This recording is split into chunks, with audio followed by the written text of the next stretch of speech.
Si tu te sens bloqué, c'est probablement pas un manque de volonté. C'est un piège mental. Tu dérives, tu repousses, tu te distrais et tu appelles ça une pause. Dans cette vidéo, je te donne 3 règles concrètes tirées de Plus malin que le diable plus un plan 7 jours pour reprendre le contrôle. À la fin, tu sauras exactement quoi faire, dès ce soir. Dans Plus malin que le diable, l'idée qui revient tout le temps, c'est la dérive. La dérive, c'est simple. C'est vivre en mode automatique, sans décider vraiment. Et tu sais comment on la reconnaît? Quand ta journée est remplie, mais que ta vie n'avance pas. Exemple 1, tu prends ton téléphone, juste 2 minutes, et tu te réveilles 40 minutes plus tard, sans savoir ce que tu as regardé. Exemple 2, tu as un projet, une idée, un objectif. Tu y penses souvent. Tu te dis, faut que je m'y mette. Et pourtant, ça reste dans ta tête. 0 action, 0 progrès. Juste de la culpabilité. La dérive, c'est pas être nul. La dérive, c'est être prévisible. Et maintenant, on va casser ça avec 3 règles. Règle numéro 1. Identifie ton déclencheur, parce que le piège commence presque toujours de la même façon. Il ne débarque pas en mode « abandonne ta vie ». Non. Il arrive plus discrètement, plus intelligemment. D'abord un déclencheur, ensuite une justification. Le déclencheur, ça peut être un stress, un doute, une fatigue, une frustration, une pression, un moment de vide. Et juste après, ton cerveau te sert une phrase toute prête « J'ai mérité une pause, j'ai pas la tête, je le ferai demain, c'est pas le bon moment ». C'est exactement ça le piège. Il ne te demande pas de renoncer à tes objectifs, il te demande juste de repousser. Et ce simple « pas maintenant » est dangereux, parce qu'un pas maintenant répété des centaines de fois finit par devenir une vie entière. Maintenant, on va faire un mini-exercice, très simple, qui prend 30 secondes, mais qui peut t'ouvrir les yeux. Là, tout de suite, finis cette phrase. Quand je dérive, c'est souvent après.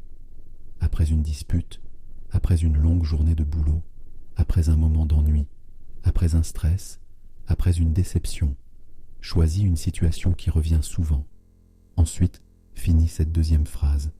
Quand je dérive, c'est souvent quand je me sens fatigué, anxieux, frustré, seul, dépassé, vide, énervé. Prends 2 secondes et sois honnête. C'est ce moment précis qui déclenche la chute en mode automatique. Si tu as répondu à ces 2 phrases, tu viens de faire quelque chose d'important. Tu as identifié ton déclencheur. Mais attention, c'est là que la plupart des gens s'arrêtent. Et c'est pour ça qu'ils retombent. Parce que reconnaître le déclencheur ne suffit pas. La vraie clé, c'est ce que tu fais juste après. Si tu identifies le déclencheur mais que tu gardes la même réponse, tu rejoueras le même scénario, encore et encore. Donc on ajoute une règle ultra simple. Un déclencheur, une réponse alternative. Pas 10 solutions, pas un plan compliqué. Une seule réponse, prête à être utilisée. Par exemple, déclencheur stress. Réponse alternative. Marcher 5 minutes, boire un verre d'eau, respirer calmement. Déclencheur ennui. Réponse alternative. 10 minutes sur ton objectif, juste une action précise. Déclencheur fatigue. Réponse alternative. Micro-sieste de 12 minutes ou douche rapide pour relancer l'énergie. Tu vois le principe? Tu ne te bats pas contre toi-même. Tu rediriges. Et retiens bien cette phrase. Le piège ne se casse pas avec de la motivation. Il se casse avec de la clarté. La clarté, c'est « voilà quand je dérive et voilà ce que je fais à la place ». Action maintenant. Note un déclencheur et une réponse alternative, même si c'est simple, parce que la simplicité, c'est souvent ce qui te sauve. Règle numéro 2, et honnêtement, c'est la plus importante, c'est une idée contre-intuitive, mais extrêmement puissante. La discipline ne gagne pas contre une porte ouverte. Tu peux être motivé, tu peux avoir de la volonté, tu peux même te sentir déterminé aujourd'hui. Mais si l'accès à la dérive reste ouvert, alors tôt ou tard, tu finiras par y entrer. Pas parce que tu es faible, mais parce que tu es humain. La fatigue arrive, le stress monte, ta concentration baisse, et à ce moment-là, ton cerveau choisit automatiquement la solution la plus facile. C'est pour ça que ton job n'est pas d'être fort. Ton job, c'est de rendre la dérive difficile, de transformer l'option la plus simple en option moins accessible. Parce que la dérive fonctionne comme une pente. Si elle est glissante, tu glisses. Si tu mets des obstacles, tu reprends le contrôle. Il y a 3 portes d'entrée typiques et tu les connais déjà. La première, c'est le téléphone. Pas besoin de longs discours, c'est une machine à dériver. Tu l'ouvres 2 minutes et tu te retrouves 30 minutes plus tard à consommer du contenu que tu oublieras demain. La deuxième porte, ce sont les notifications. Elles ont l'air innocentes, mais en réalité, chaque notification est une micro-interruption qui te remet en mode automatique. Tu n'es plus en train de décider, tu es en train de réagir. Et la troisième porte, la plus dangereuse parce qu'elle est invisible, c'est cette phrase « Je commence demain ». Demain est gratuit. Tu peux promettre 100 fois, ça ne te coûte rien sur le moment. Mais tu paies plus tard avec ta confiance en toi et ta progression. La vraie astuce, c'est donc d'installer une barrière entre toi et la dérive. Pas une barrière mentale, parce que ton mental n'est pas fiable quand tu es fatigué. Une barrière physique, concrète, impossible à ignorer. L'objectif, ce n'est pas de devenir un moine ou de vivre comme un robot. L'objectif, c'est d'éliminer l'option facile, celle qui t'aspire sans que tu t'en rendes compte. Par exemple, tu peux mettre ton téléphone hors de la pièce quand tu travailles. Pas sur ton bureau, pas à côté, pas dans ta poche, hors de la pièce.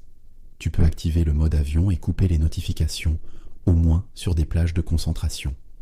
Tu peux aussi déplacer les applis de distraction hors de l'écran d'accueil ou carrément les cacher pour casser le geste automatique. Et tu peux utiliser un timer de 10 minutes. Tu ne te demandes pas si tu as envie, tu dis juste « je commence 10 minutes ». Et c'est là que la règle des 10 minutes devient ton arme principale. Je commence 10 minutes. Pas « je finis », pas « je fais 2 heures », pas « je suis parfait ». Juste 10 minutes. Parce que le piège gagne avant l'action. Il te bat au moment où tu hésites. Mais une fois que tu as commencé, ton cerveau bascule. Tu sors du mode réaction et tu reviens en mode décision. Action maintenant. Choisis une barrière physique. Une seule. Celle qui, dès demain, rendra la dérive moins accessible. Et tu verras, parfois, il ne faut pas plus qu'un petit obstacle pour changer une journée entière. Règle numéro 3. Remplace l'habitude par un système. C'est une idée simple, mais très peu de gens l'appliquent vraiment. Parce qu'instinctivement, quand on veut changer, on se dit « je dois arrêter, je dois supprimer ça, je dois être plus fort ».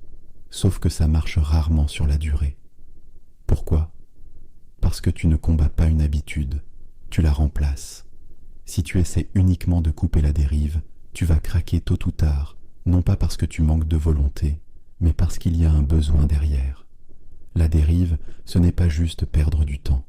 C'est une réponse automatique à quelque chose, décompresser, oublier, fuir une pression, calmer une émotion, se récompenser, remplir un vide.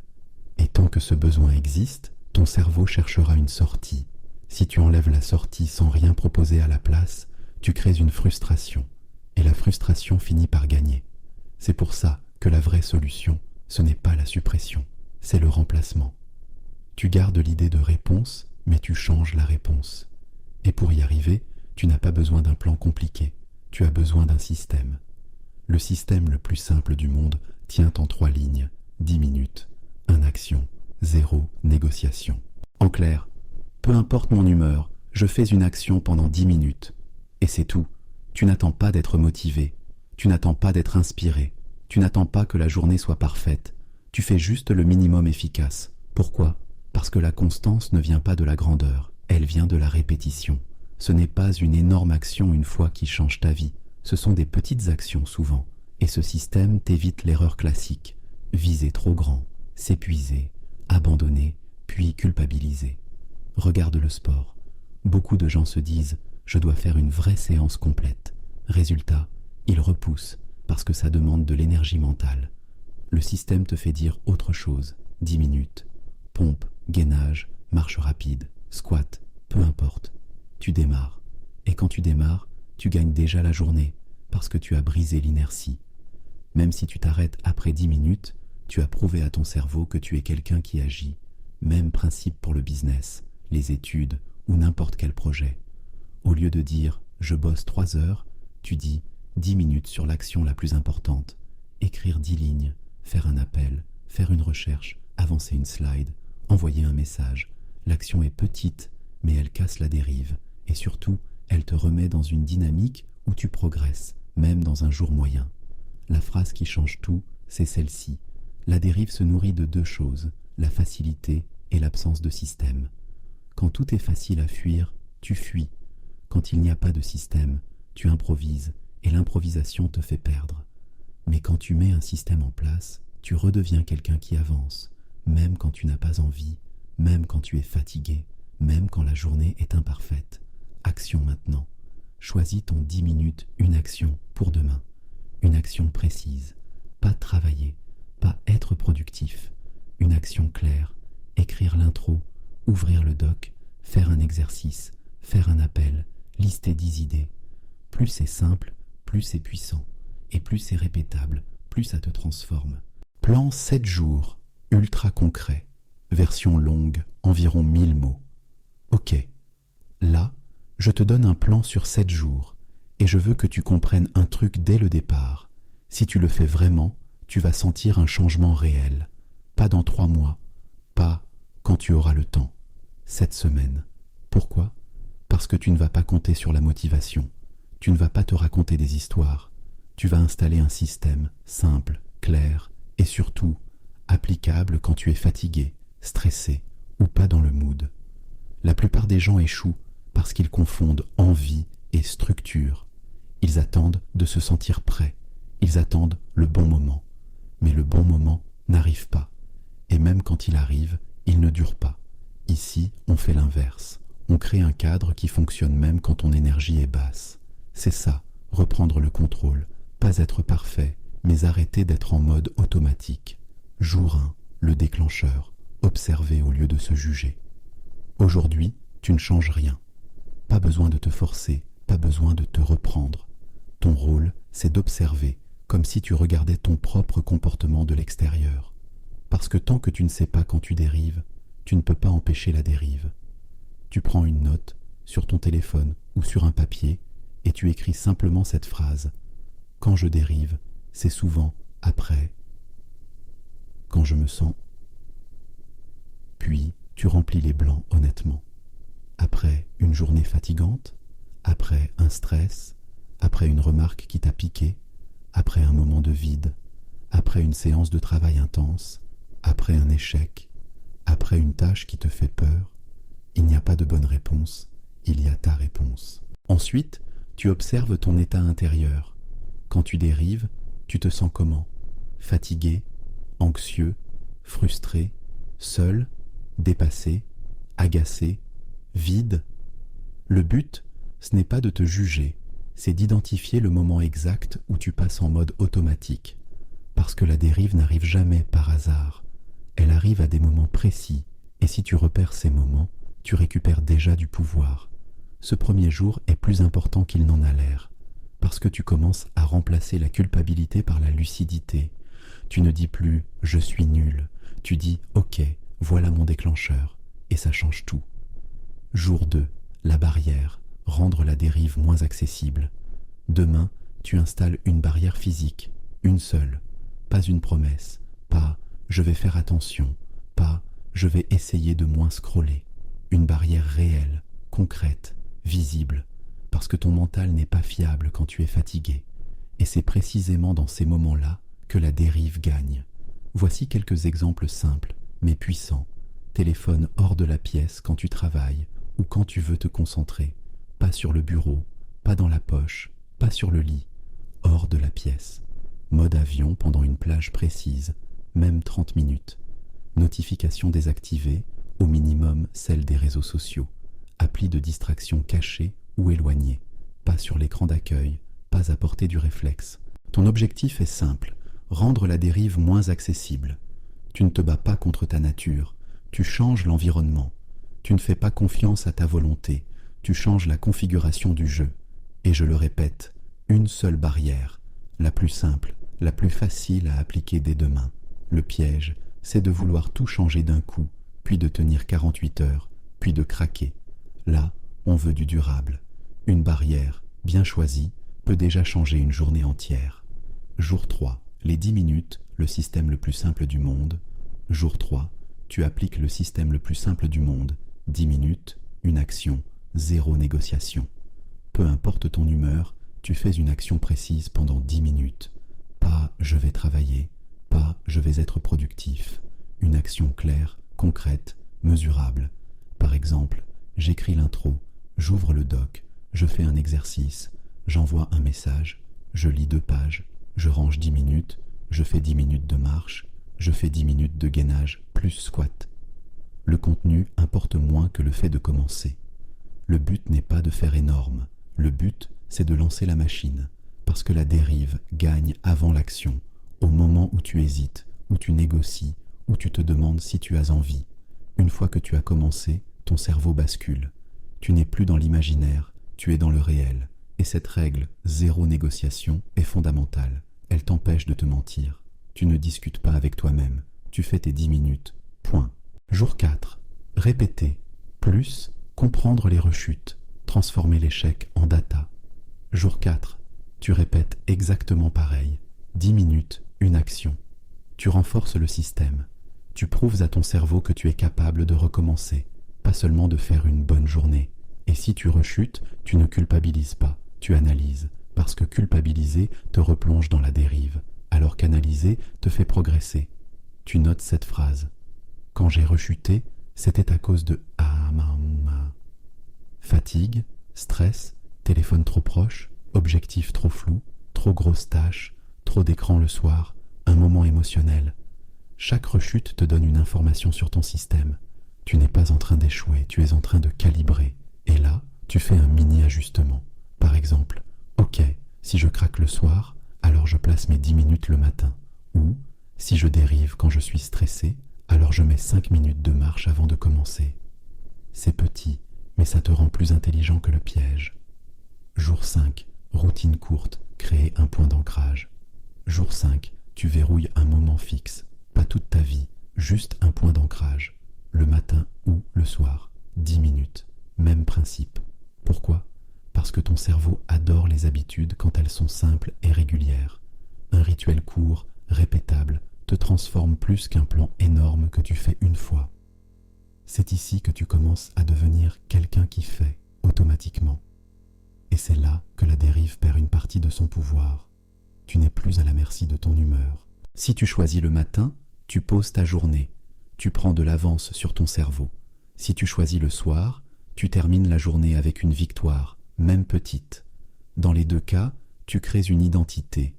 Je suis quelqu'un de constant. Jour 6.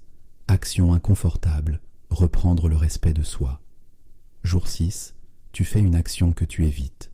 Petite, mais inconfortable.